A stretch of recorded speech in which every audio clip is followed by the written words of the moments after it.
Good morning, everyone. I am Miss Ankita, working as an assistant professor in the Department of Management at MERI College of Engineering and Technology, Bahadurgarh. Today, I am going to present third session on the course Motivation Theories and Employee Performance.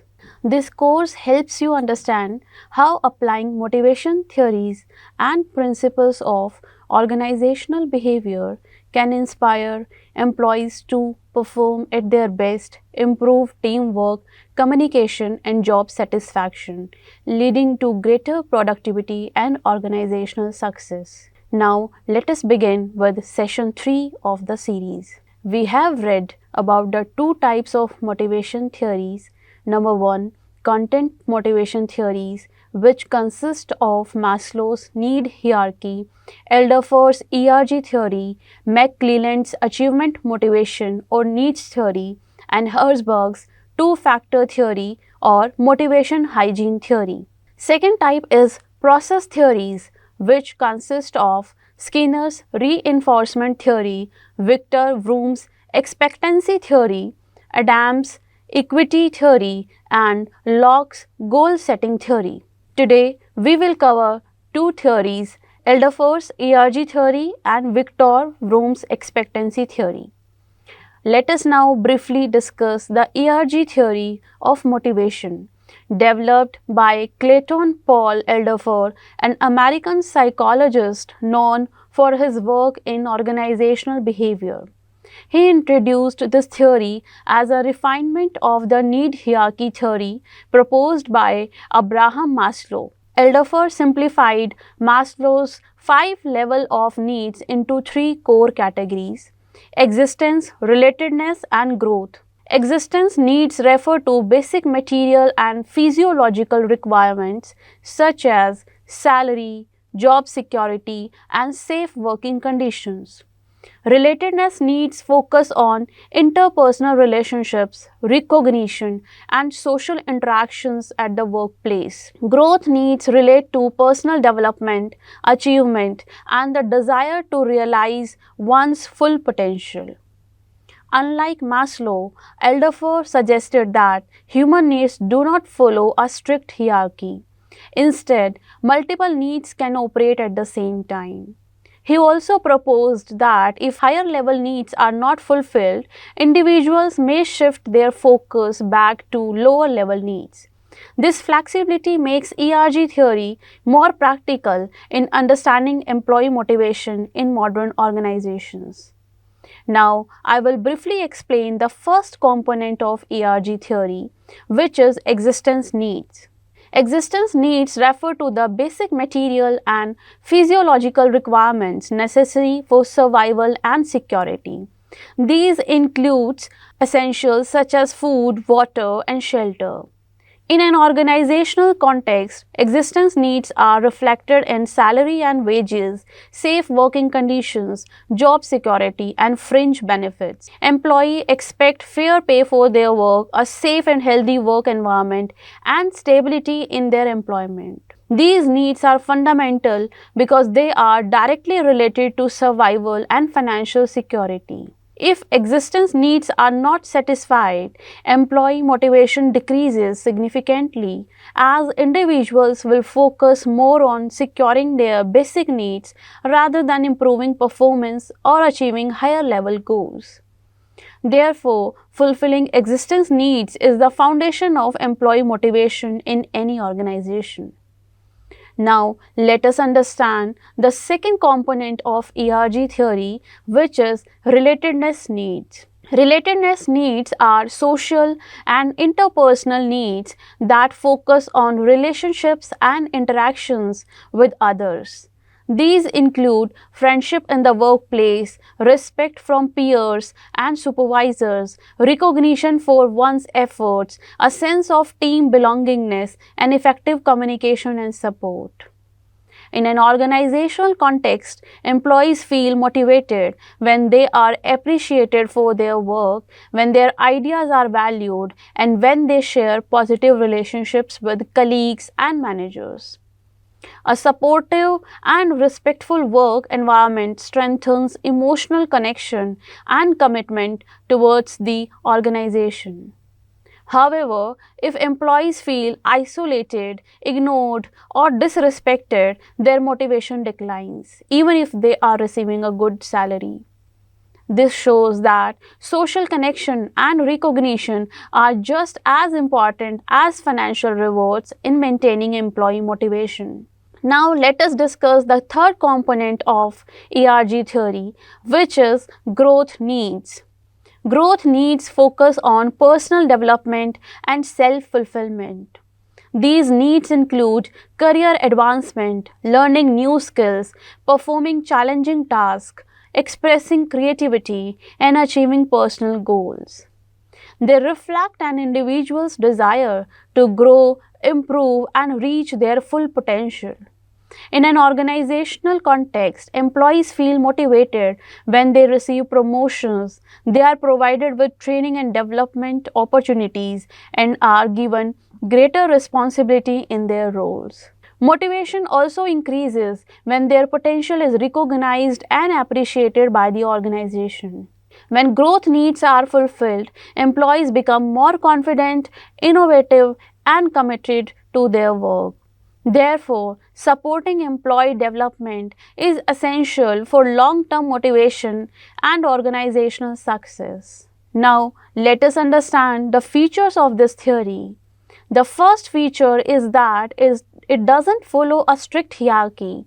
Unlike Maslow's theory, ERG theory does not require individuals to satisfy one need completely before moving to the next. Instead, different needs can operate at the same time.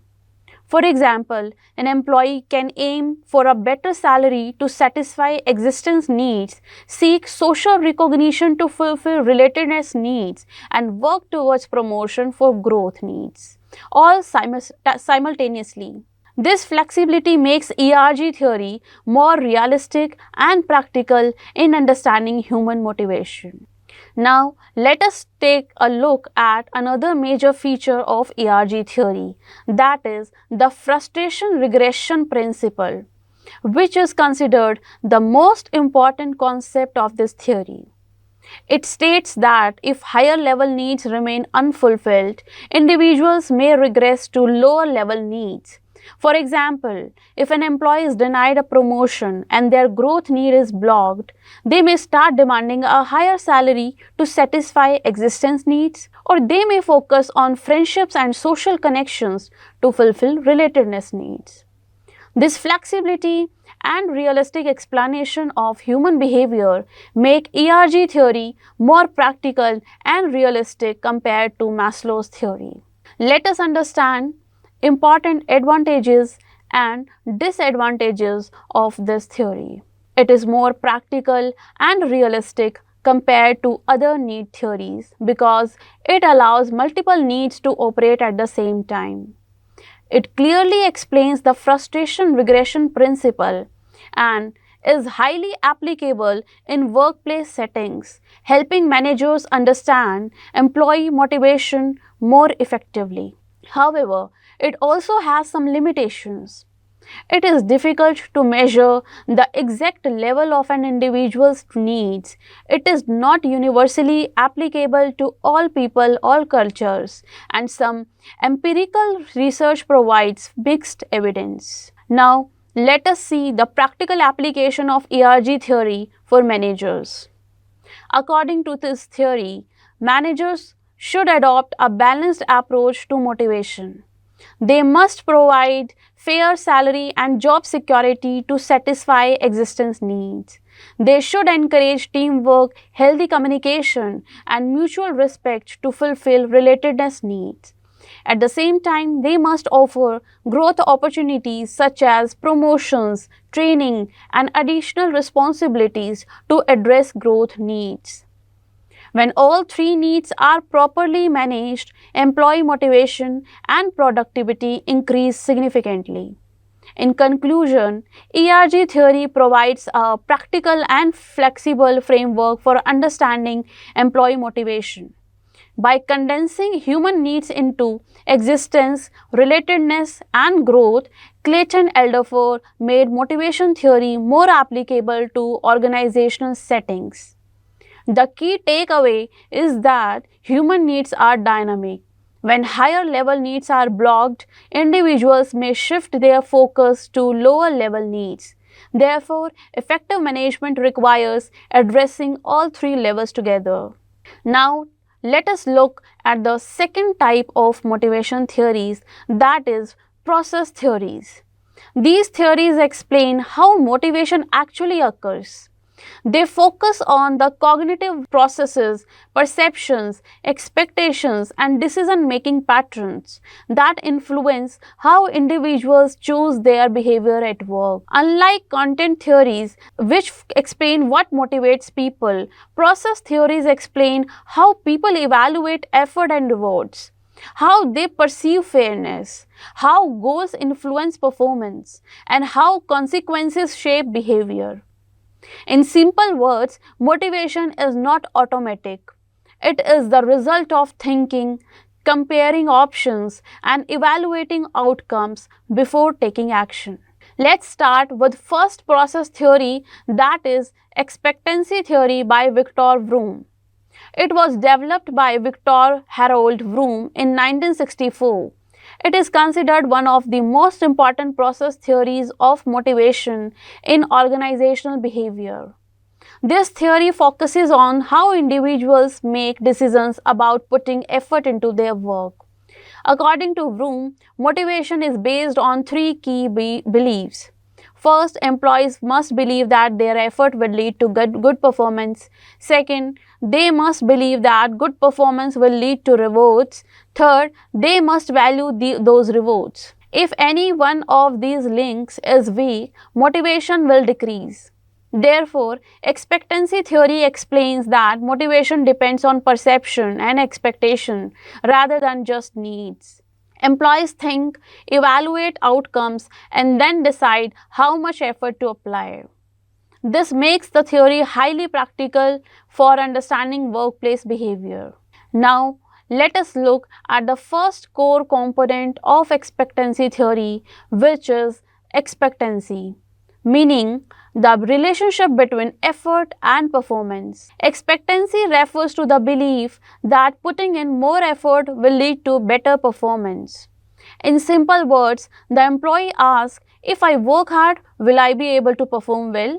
This belief is influenced by several factors such as the employee's skills and abilities, proper training, availability of resources, self-confidence, and support from management.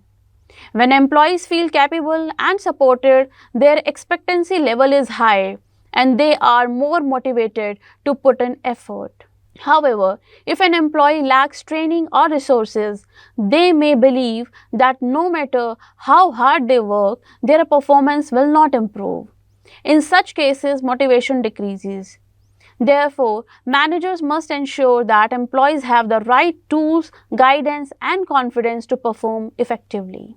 Now, let us move to the second component of expectancy theory, which is instrumentality, which refers to the belief that good performance will lead to rewards. In simple terms, the employee asks, if I perform well, will I actually be rewarded for my efforts? Instrumentality depends largely on trust in management, transparency in promotion, and appraisal policies, and a clear and fair reward system. Employees must feel confident that their performance will be properly evaluated and linked directly to rewards such as promotions, bonus, or recognition. However, if employees believe that promotions are based on favoritism or personal bias rather than merit, instrumentality becomes low. As a result, their motivation to perform will decrease significantly. Let us understand the third component of expectancy theory, that is valence, which refers to the value or importance an individual places on the reward. In simple terms, the employee asks, do I really want this reward? Different employees value different rewards. For some, a salary increase may be most important, while for others, promotion, recognition, job security, or work life balance may matter more. Balance is therefore subjective and varies from person to person. If the reward offered is not attractive or meaningful to the employee, motivation will be low, even if they believe their effort will lead to good performance and good performance will lead to rewards. Therefore, managers must understand what employees truly value in order to motivate them effectively. According to Victor Harold Vroom, motivation can be explained through a simple formula. Motivation is equal to expectancy into instrumentality into balance. The key point is that motivation is multiplicative. If any one of these three components becomes zero, overall motivation will also become zero. For example, if an employee believes that effort will not improve performance, motivation becomes zero. If performance does not lead to rewards, motivation becomes zero. And if the reward has no value for employee, again motivation becomes zero. Therefore, all three components must be strong enough to ensure high motivation. Let us know the step-by-step rational process. First, the employee evaluates how much effort is required for a task. Next, they assess the likelihood that their effort will lead to successful performance. Then, they consider whether good performance will actually bring a reward. After that, they evaluate how valuable that reward is to them personally. Based on this complete evaluation, the employee decides whether or not to exert effort. Thus, motivation is a rational decision-making process based on thinking and expectations. Let us understand expectancy theory with a practical example. Suppose a sales executive is considering working overtime. First, the employee thinks about expectancy. If I work extra hours, I can increase my sales. Next comes instrumentality. If I increase my sales, I will receive a bonus. Finally, balance. I value this bonus, so it is worth the effort. If all three beliefs are positive and strong, the employee's motivation to work overtime will be high. In terms of managerial implications, managers should provide proper training and resources to increase expectancy. They should create transparent and fair reward systems to improve instrumentality. They must also understand employees' preferences to increase balance and clearly link performance to rewards. When these factors are aligned, employee motivation and performance improve significantly. Expectancy theory has several important advantages. It is practical and logical as it clearly explains how employees think before putting in effort. It recognizes individual differences since different employees value different rewards. The theory emphasizes perception, showing that motivation depends on what employees believe, not just on actual rewards. It is also very useful in performance management because it links effort, performance, and rewards in a systematically way. However, the theory has some limitations. It assumes that individuals always think rationally before acting, which may not be true in emotional situations. It is also difficult to measure perceptions accurately, and sometimes decisions are influenced more by emotions than logic. In conclusion, expectancy theory explains that motivation is not automatic. Employees calculate whether their effort is worth it. According to Victor Vroom, motivation depends on the expectation of success and the value of reward. When effort, performance, and rewards are clearly connected, employee motivation increases significantly. With this, I conclude my presentation on motivation theories and employee performance with two motivation theories. I hope this session helped you understand the working principle, process steps, advantages, and limitations of the theories. Thank you all for your time and attention.